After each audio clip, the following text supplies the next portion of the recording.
Hello and welcome to Shalini Tai Pawar English medium school online tutoring site. आपका हमारे Shalini Tai Pawar English medium school की online tutoring site पर स्वागत है।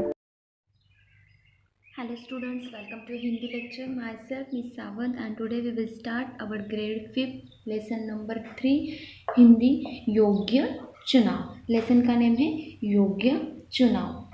यहाँ पे एक कहानी दी है और वो कहानी हमें देखनी है। राजा मंगलसेन के मंत्री जगतराम बूढ़े हो चुके थे। उन्होंने राजा से स्वयं को सेवामुक्त करने की विनती की। राजा मंगलसेन ने कहा, आप पहले अपने जैसे सेवाभावी परोपकारी और ईमानदार मंत्री का चुनाव कर लीजिए, तभी आपको सेवा मुक्त किया जा सकता है। राजा मंगलसेन के पास एक मंत्री था जिसका नाम था जगतराम। अभी वो बूढ़ा हो चुका था और उसे ऐसे लग रहा था कि अभी मैं राजा की सेवा नहीं कर सकता, राजा का काम नहीं कर सकता, राजा ने किसी और को काम पे रखना चाहिए और मुझे सेवा मुक्त करना चाहिए। फिर वो जगतराम जाके राजा मंगलसेन से कहता है। उसकी बात पे राजा मंगलसेन बोलते हैं, आप पहले अपने जैसे सेवाभावी परोपकारी और ईमानदार मंत्री का चुनाव कर लीजिए। मतलब जगतराम में कौन कौन से गुण थे? वो सेवाभावी थे, परोपकारी थे और ईमानदार भी थे। फिर राजा मंगलसेन ने कहा, आप जैसा दूसरा मंत्री मुझे ला दो, चुनाव कर दो उसका, फिर आप सेवा मुक्त हो जाओ। जगतराम ने आदेश दिया, राज्य में ढिंडोरा पिटवा दो कि राज्य के नए मंत्री का चयन अगले गुरुवार को किया जाएगा। इस पद के इच्छुक 11 बजे राज दरबार में पहुंचे। फिर क्या किया जगतराम ने? गांव में ढिंडोरा पिटवाने के लिए कहा कि नए मंत्री का चुनाव होने वाला है और 11 बजे राज दरबार में पहुंचना है। हरकारे गांव गांव ढिंडोरा पिटने लगे। वो जो हरकारे होते हैं ढिंडोरा पिटने वाले, वो हर एक गांव में जाके ढिंडोरा पिटने लगे। मंत्री के चुनाव का चयन वाले दिन राज दरबार की ओर जाने वाले मार्ग सुबह से ही नवयुवकों की भीड़ लग गई थी। उस दिन क्या हुआ? जिस दिन चुनाव होने वाला था उस दिन सारे रास्ते पे नवयुवक मतलब मंत्री बनने के लिए जा रहे थे। राज दरबार में बहुत सारी भीड़ रास्ते पे जमा हो गए। सैकड़ों की संख्या से युवक दरबार की ओर जा रहे थे। इसी रास्ते पर एक तरफ एक वृद्ध हताश बैठा था और जिस रास्ते से युवक राज दरबार में जा रहे थे उसी रास्ते पे एक हताश वृद्ध बैठा था।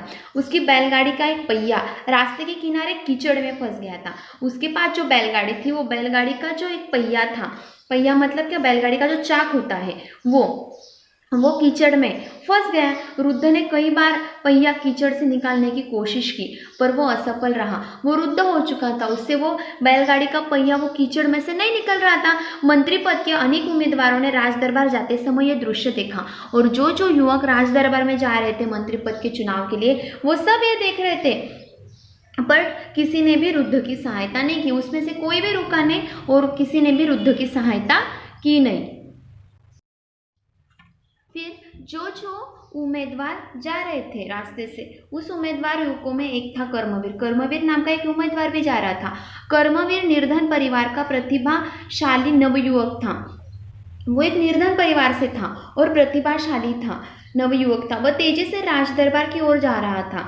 उसी समय बैलगाड़ी वाला वृद्ध एक बार फिर पहिया कीचड़ से बाहर खींचने का प्रयास कर रहा था। तो जब वो जा रहा था तो उसने भी देखा। यह दृश्य देखकर दरबार पहुंचने की चिंता न करते हुए कर्मवीर सीधे कीचड़ में उतरा। उसने वो वृद्ध को देखा कि उसके बैलगाड़ी का पहिया कीचड़ में फंस गया है। उसने देखा और उसने बिल्कुल नहीं सोची कि अगर मैं इसका पहिया कीचड़ में से निकालूंगा तो मुझे राज दरबार पहुंचने में देर हो जाएगी।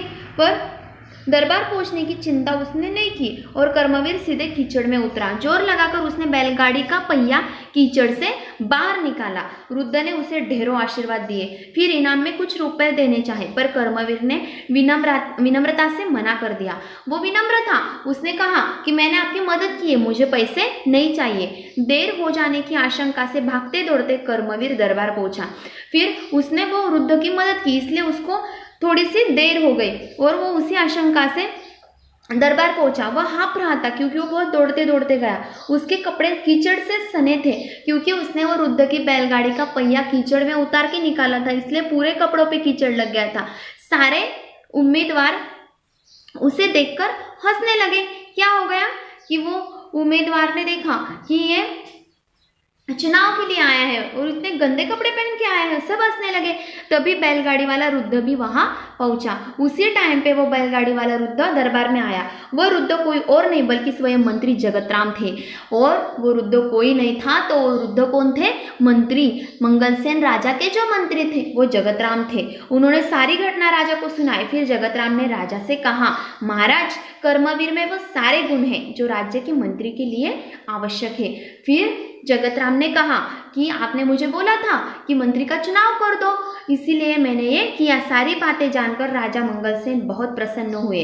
उन्होंने कहा, जो सामान्य आदमी की पीड़ा से दुखी होता है, उसे दूर करने का प्रयास करता है, वही राज्य के ऊंचे पद पर बैठने का अधिकारी होता है। फिर राजा मंगलसेन ने क्या कहा सारे उम्मीदवारों से और जगतराम से कि आपने बहुत अच्छा किया इसकी परीक्षा लेकर, क्योंकि राज्य के ऊंचे पद पर बैठने का अधिकार किसका है? जो आम आदमी का दुख समझे, वो दुख दूर करने का प्रयास करे। जगतराम जी ने योग्य व्यक्ति का चुनाव किया है। क्या बोले राजा? जगतराम जी ने योग्य व्यक्ति का चुनाव किया है। आज से कर्मवीर राज्य के नए मंत्री होंगे। और उस दिन से जगतराम की जगह पे मंत्री कौन बन गए? राज दरबार में राजा मंगलसेन के पास कर्मवीर बन गए। लेखिका है सुधा शर्मा। सो स्टूडेंट्स, आपको अगर ये लेसन पूरा समझ में आया है योग्य चुनाव, तो आप सारे प्रश्नों को अपने नोटबुक में हल करना है।